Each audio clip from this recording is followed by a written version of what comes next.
into a coma, I was bleeding, and look how ironic things are. I was looking for something worldly. I was looking for a paycheck that I would never be able to use if I died. And that's the first thing I reached for. So that shows you how lost I was. And finally, when I jumped out the car, I started to bang on the car, and I was beating it to death, and they called the security guard. My wife was hysterical because she didn't know what to do. She knew something was terribly wrong. And then I must have went unconscious. Well, the rest of the story I never knew. My wife tells me the story. I went to the hospital, and the doctor told her, you better call the family because he's not going to make it. And she called the family, and the chances of you reaching everybody in your family on the same day is almost impossible. But everybody was around my bedside. And I like to think that the dream that happened to me, that it was a hand that reached down to me while I was unconscious. And it said, Joe, why do you keep running away from me? He said, I gave you so much talent, and you never shared it. You never said my name, and you know better. He says, I'm bringing you back. And he reached down and pulled me out from drowning. And I woke up and I gained consciousness. And the first thing I asked for was a pen. See, if that ever happens to you when they give you that tube down your throat, you can't talk. So you can't tell anybody that you woke up. And I was trying to reach out because, you know, I felt that, what the heck is this thing down my throat? I can't breathe. And I wrote down, get this out of my throat, I'm okay. And finally somebody got okay, and the rest is history. I have the shirt to this day that's full of blood that we keep in the back of my car to always remind me what happened. And at that moment I made a promise that wherever I go I was always going to say the Lord's name. And I would always perform the Lord's Prayer. And since that time I've done that. And I've reached another part of an audience that I never had before. I got a lot of people that needed hope for something in their life. And God is using me as a tool through my music to reach people. You see, I'm still the same Joe Bataan, but I'm on a different mission. Joe Bataan is secondary. I am not as important as I thought I was. You see, all I owe is to the big boss. And he's guiding me, and that's why I'm here really to talk to you and to be at Yoshi's.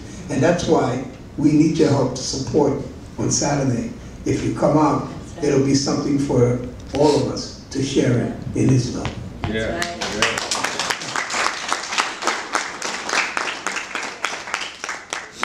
Yes. Yes. Anybody? Yeah, well, basically we want to, I think there may be other people here who have questions, and certainly we want to elicit that. I know some people brought records, LPs. Oh, great. For you to sign. We want to encourage you to please sign our mailing list so we can keep you informed of future events. There will be some merchandise, some photographs, some posters that will be available as part of a fundraising. So we really, really appreciate that. If there are any other questions, I'd like to take them now and keep this thing kind of going. It's really, really incredible, and what a blessing to have Joe here share some great, incredible stories like that. Thank you. Yes. So you're inspired. What are you writing more music? Are you planning to perform? Are you just going to form a group, or you know what you know, I could have answered that question maybe 20 years ago. You know, but now, you know, I realize that nothing's promised. We don't have to be here tomorrow. I can walk out there, the car can hit me. So God guides me, you know, and of course I have a lot of aspirations to do a lot of things. But I know that if I don't wake up in the morning and start off my day with Him, nothing's possible. So every day that I pray, I thank God that I wake up, because He woke you up and He woke me up. And once I use that basis as my life, I am able to go on. You see, I have a purpose in life. And I think that's more important than what I want. You see, my cup is going to run it over as long as I say His name. And this is what I'm trying to project, that all those worldly things that I believed in before and that I wanted are no longer as important as my place with the big boss now. You see, because He said, don't you get it? He's just saying my name, never hunger and thirst. I never knew what that meant. You don't need anything if you're never hungry and you're never thirsty, because he gives it to you. You see? And everything in your life, your family, your seed, everything will follow suit. You see, where there are two, he will be there in presence for you and pray with you. And I really believe this. It took me a long time, and I'm the guy that went to prison, you know, that I did everything else under the sun that any other kid did in his life. I'm not proud of a lot of things that I did in my life, but I'm so proud that I realize my mission in life now and what I have to do to be straight. That's right. Yes. So with Fania, you know, a lot of those folks also very, you know, like Awanile, that song is very much, you know, there's a lot of spirituality in some of the songs that Fania produced, but I'm just from a musical standpoint, I'm just curious what it was like to be associated in the whole Fania New York scene. For those of us on the West Coast and the salsa scene, we don't, you know, my age, I don't really know much about what that was like to be immersed in that at the time. And just can you, Sure. I know that was years ago for you, but can you just give us a glimpse of what that was Sure. like? Well, growing up, you got to understand that it was a big boom. I don't know if you're familiar with Frankie Lyman or the Teenagers. Yeah. Well, they had a big impact on rock and roll. You see, we were normally conventional singers that we heard were like Nat King Cole, Bing Crosby, and that time when Frankie Lyman came on, he sang like a girl.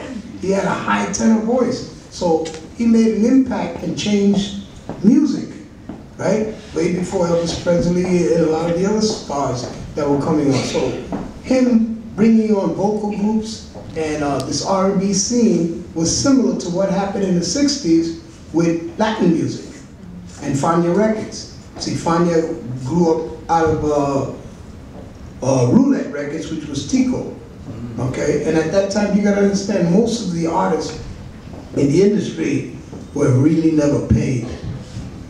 I mean, I don't know what the word you would use, but it was a disgrace on how vocal artists and artists at that time were treated. And I'm talking about Diane Warwick. You can go down the lane. I see checks where she got $200 and was told her to kiss her goodbye. That was it. Most of the people in Fania never got rich, including myself, right? The ones that made the money were the company records. And of course, it was exciting because you got to understand that most of us out there that were music-y and kind and started to make records was a big thing. It was like giving you a few dollars to do something that you should have been paid maybe thousands of dollars for, but you accepted because you wanted the notoriety. You see, we weren't educated enough to know the business aspect. And this is what I encourage young people to do nowadays.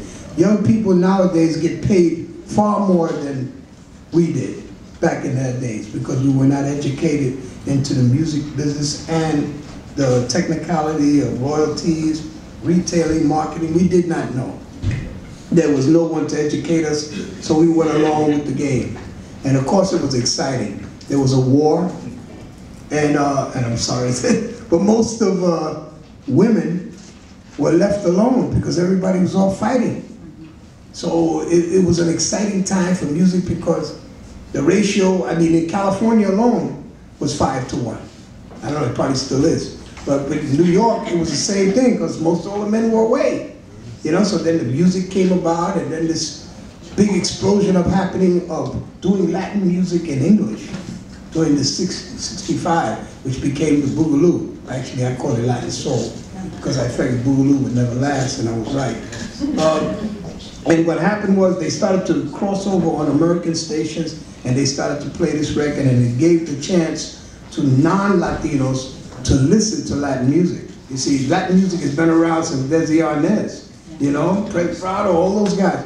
But it was only enjoyed by the elite few, the people that frequent, especially people that had money that they would go to see Xavier Cugat and things like that. But when the real hardcore salsa came about, it wasn't exposed, only on Latin stations, right? But then when they got the idea to Americanize it a little, they brought in the English language, it gave a chance to people that had never frequented or listened to Latin music to listen to this type of music.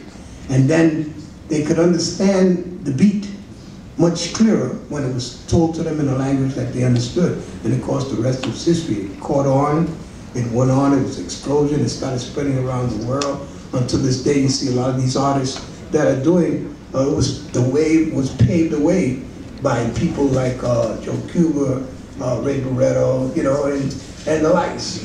And of course, it went on to spread on, then it went on to movies. I mean, now you find salsa congresses in Moscow, Israel.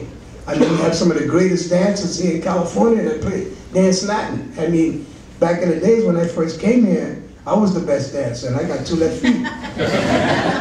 That's right. I kid you not. Nobody knew how to dance Latin music out here. The first time I set foot in San Francisco was about 68 or 9. And I don't know, I didn't know where I was, you know, and the only thing I knew was Carol Dota. I'm telling your age. The young people don't know who that is. And of course, I was amazed to look at the time. Of course, the streets were broken up.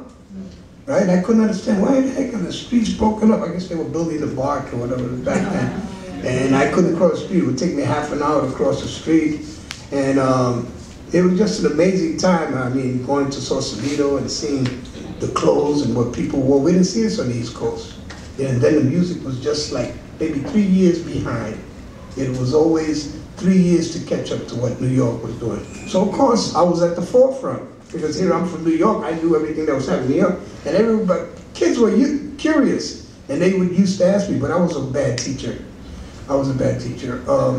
And of course, that's what it was, you know, and I came out myself with a handful of albums, and I actually hustled. Joe Bataan wasn't afraid to speak to people. And probably what happened with me is that the word just spread out, because I was gone for a while, and I dumped these albums off. I think one of the first was the St. Lansley Massacre. And some people use that as a guide for Latin music.